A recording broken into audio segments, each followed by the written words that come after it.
Hi, and thanks for tuning in to This Week in East Brunswick, the township's own news and information program. The pictures you're seeing are some of the award winners from last week's Raritan Valley Photographic Society photo contest and exhibit. Today, Dolly Vasta will take you to the library to watch the judging. We'll also meet some of the award-winning photographers.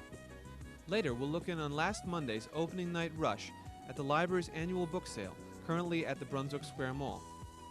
We'll also preview Something's Afoot, a musical mystery being presented this weekend at the Votech High School. Our regular features today include Quick Clicks from Bob Nemser with part 3 of his series on lenses. Ken Shalhoub's Health Facts will include several good reasons for including fish in your diet. We'll have consumer information on the safe use of charcoal briquettes from Adrian Eisner, plus our Township Council review, all following this look at our Channel 8 schedule for next week.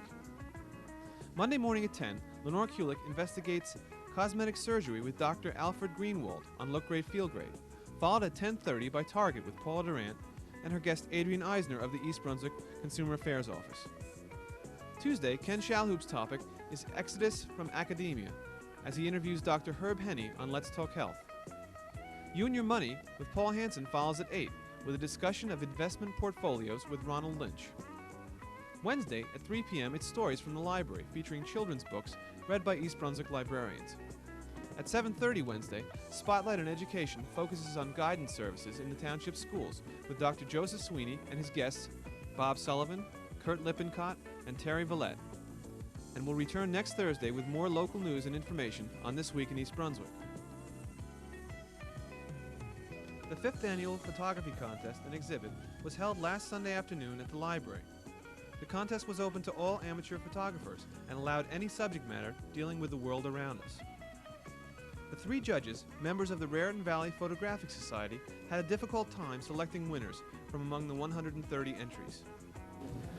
Hi, I'm Dolly Vasta for This Week in East Brunswick, and I have with me the winners of the 5th annual photo contest sponsored by the East Brunswick Arts Commission. And the winner in the first place for black and white, and she also received a special merit, was Susanna Szilard. And you're from Louise Drive in Milltown, right? That's good. And over here I have George Mansawoda. I didn't want to pronounce it. I wanted you to. I had it right the first time. Good. And you're from South River, and you took second place in the black and white for On the Bridge. And I discovered today an old buddy of mine. We appeared together many years ago on a show, and his name is George Straley, and he took, let's see, you took second prize in the color for Picture Cool Verity. How do you feel about it, George? I just feel great. To all of you out there, why don't you all come join us again next year and enter your pictures. You can see what happens. Anyone can win. In the meantime, I'll see you all. Take care. Hi, this is Sharon Karmazin, and I'm here because there's something exciting happening at Brunswick Square Mall tonight. As you can see behind me, the people are lining up for opening night of the 12th annual Friends of the Library bargain book sale. Each year the sale gets bigger and the sale gets better.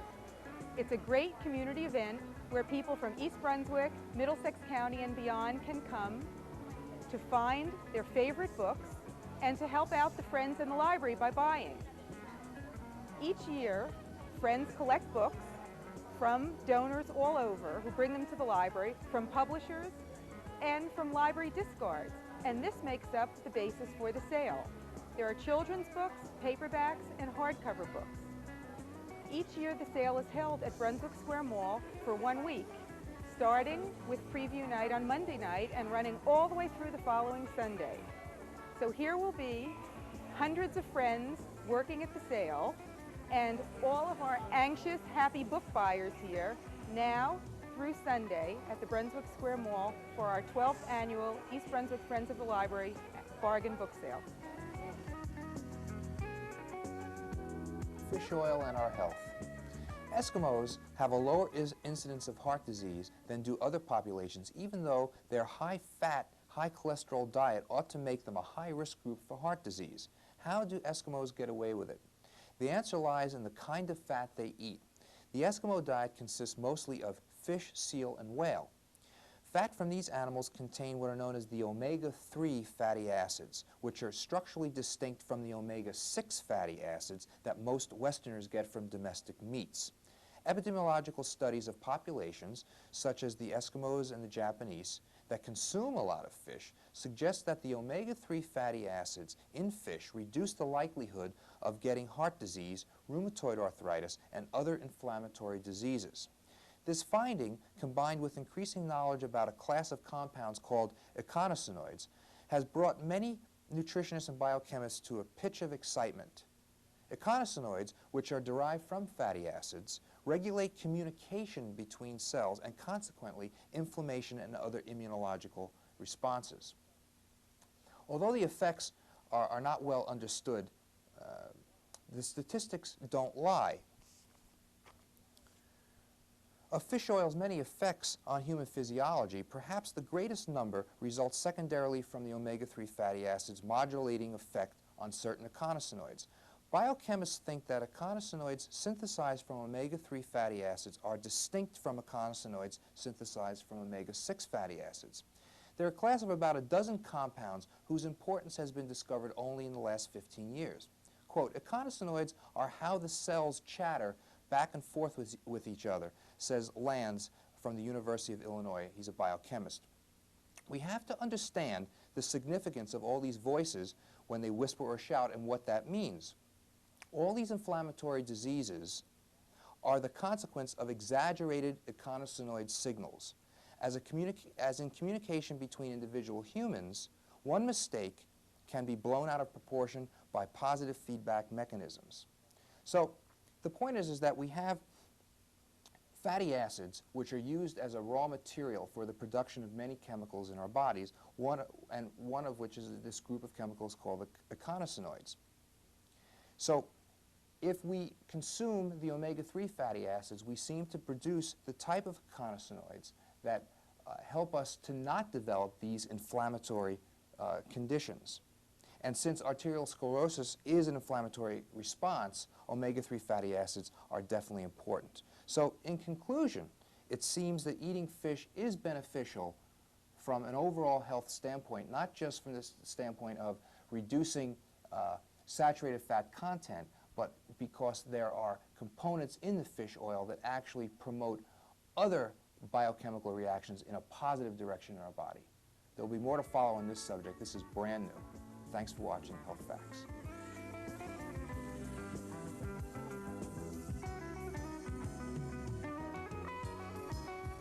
Don't look now, but something's afoot. Hi, I'm Dolly Vasta for This Week in East Brunswick, and behind me, the cast is in rehearsal for that murderously funny musical, Something's Afoot, opening at the Votech High School on Ruse Lane, right here in East Brunswick, on April 4th. Let me move away and let's catch some of the rehearsal. Don't be proud by superstition. I'm forced to admit the supposition. Without a quiz, that something is up. Exploding stairs are very rare. You just don't find them everywhere. Without a quiz, that something is up. Considering the way he died, I don't think it was suicide. Without a quiz, that something is up. The situation's not the best for someone who is a weekend guest. Without a quiz, that something is up.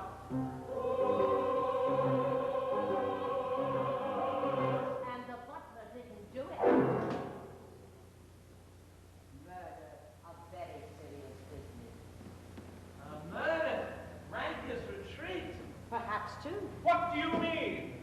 Recall Clive's last words. Dinner is served? No. I wonder if he's really dead. Let's try. Oh, look, he's fine. Yes, he's had a marvelous recovery. It's my old friend Ernie Albrecht, director of Something's Afoot. Ernie, in a capsule version, what is the show about? Well, it's based upon Agatha Christie's 10 Little Indians, and throughout the show, one by one, each of the characters gets bumped off until we get to the end, and then I can't tell you any more because I'd be giving it all away. Did the butler do it? No, because he's the first one to get murdered. Mm-hmm. Now, I have my secret spy, of course, who told me that you have some of the most wondrous murder devices. Could you let us in on just a couple of them? Well, each of the murders is committed by the set, I guess you could say, because we never see anybody else do anything, but each of the characters is murdered by some ingeniously concocted device that's involved in the set. Aha. Now, did this show originally play in London? I think, gee, I can't be sure if it did play in London. I first saw it at the Paper Mill Playhouse, and I fell in love with it. And then after about several months, it did get to Broadway and had a very short run, I'm sorry to say. But I still continued to love it, and I think the audiences will as well. Well, I saw the first part of it while I was waiting, and I was laughing away. It's a lot of fun to do, and I think the audiences will really eat it up. I think so, too. Thank you, Ernie, for taking time out for the rehearsal to talk to us. Thanks for being here again. Yes, you can go back down on the floor now. Just go back and die for a while. So if you've ever enjoyed all the plays in the park, and I'm sure most of you have, don't miss this one. It opens April 4th. You can get your tickets by calling 548-2884. I'll see you all here. I still think the butler did it. Take care.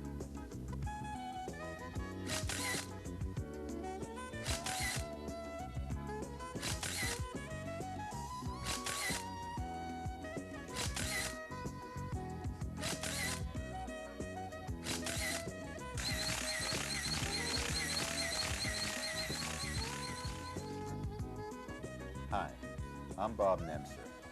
Welcome to Quick Clicks. Our topic, Lenses Part 3. Today's topic, the telephoto lens. When you want a large image of a distant object, when you plan to take a portrait of just the face and want to avoid distortion, or when you are planning candids or sport shots, a telephoto lens is just what you need. For portraits with a 35mm camera, either a 90 to 105mm or a 135mm lens will do the job. For sports or candids, a 200mm lens would be excellent. In order to enable us to bring things closer, the telephoto lens is made on the principle of the telescope, with a convex or converging component in the rear. The difference between the telephoto and an ordinary lens of the same focal length is the telephoto lens is much more compact. The use of a negative lens to correct excess convergence makes this compact design possible. Because telephoto lenses enlarge distant elements of a scene, you can frame subjects that seem insignificant to the naked eye.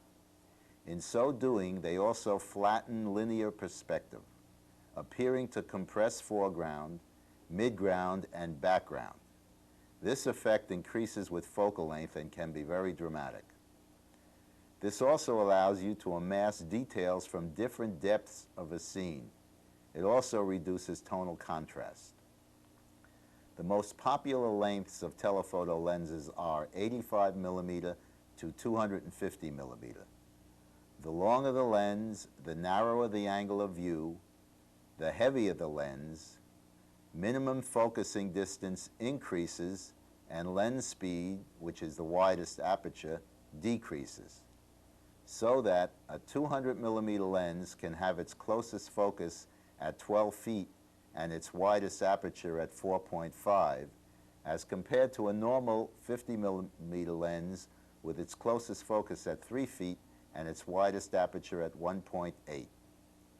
Minimum focusing distance may be as much as 100 feet at 1,000 millimeters. The weight of a camera fitted with a telephoto lens makes it difficult to hold steady by hand. This makes blur a common fault. Try to match the shutter speed to the focal length of the lens so that the minimum shutter speed for a 200mm lens should be 1/250th of a second. Let's look at some photos taken with telephoto lenses. These photos you're about to see were taken with from a 105 lens to a 200mm lens. This first one of the baby being carried on the back, as this photo of the Memorial Day parade, and this photo of the family scene were all taken with a 105mm lens. This photo of the turtle, as well as the portrait of the child, also was taken with a 105mm lens. Here we see a tiger taken with a 200mm lens, and the ship. And here we have a sunset taken with a 200mm lens, which brings the sun up much closer than with the naked eye. We're now looking at the business end of a lion taken with a telephoto lens, 200mm. As was these houses on the shore in Venezuela taken from the cruise ship. And this last photo of the boys that dive for coins taken from the height of the deck of the ship with a 200mm lens. Just so you generally know what telephoto lenses look like, I have here on the table before me, this is a 105mm lens. This is a 180mm lens for a twin lens reflex, which is a 2 1/4 by 2 1/4 square. This is a 200mm lens for a 35mm camera. And this is a 500mm mirror lens, also for a 35mm camera. Our next segment will feature wide-angle lenses and their characteristics. The wide-angle lens is one of the most difficult lenses to shoot with. We will explain that more when we get to our next feature. See you soon, and keep clicking.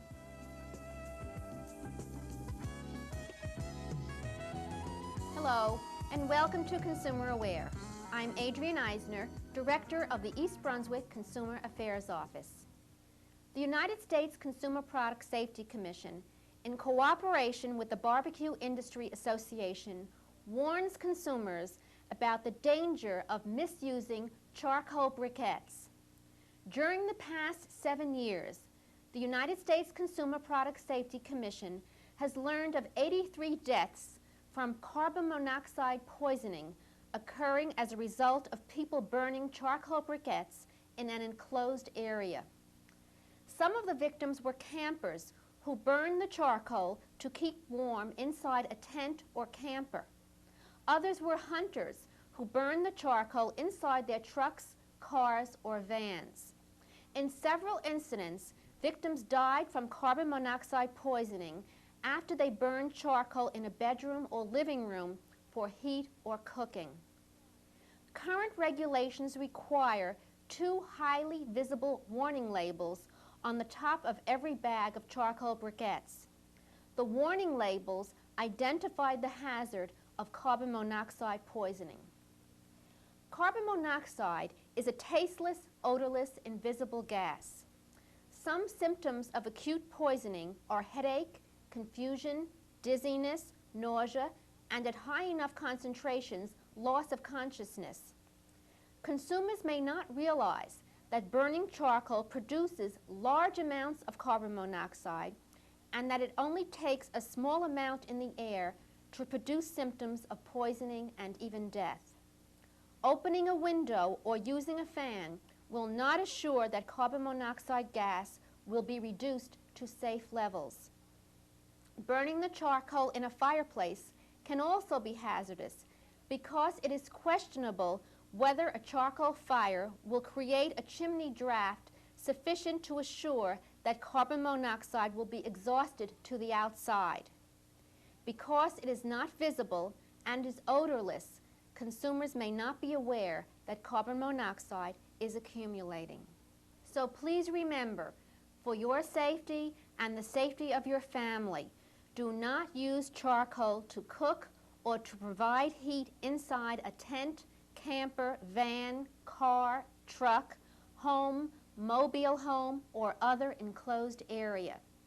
If you have any further questions or require any other information about carbon monoxide poisoning or charcoal briquettes, please call us at the East Brunswick Consumer Affairs Office. We're in the office Monday through Friday from 9 a.m. until 5 p.m. Our telephone number is 390-6954. Thank you for joining me on Consumer Aware. See you again next week. At this week's Township Council meeting, the Council passed a resolution that declared 3 acres of the Township-owned 14-acre park and ride site as surplus property. According to the bid specifications prepared by Township officials, the minimum price for the air rights and the 3 acres of land would be $2.7 million. This action was taken to encourage the construction of a multi-deck parking garage at the park and ride site. The proposed parking deck would hold 2,800 cars. The successful bidder would use 2,000 of these spaces, leaving the township with 800 for commuter parking. The township will also require the developer of this parking facility to fund an estimated $3.3 million road improvement project. Also at this meeting, the council adopted an ordinance that will revise parking rates in East Brunswick. Both East Brunswick residents and out-of-town commuters will be charged equal rates for parking permits at the Transportation and Commerce Center on Route 18. In accordance with a State Department of Transportation directive, rates for both resident and non-resident commuters will be $10 per month. Good news for commuters, 500 new parking spaces are now available at the Transportation and Commerce Center as a result of the recent sale of the lease to Mr. Goodbye. That's all for this week. Thanks for watching.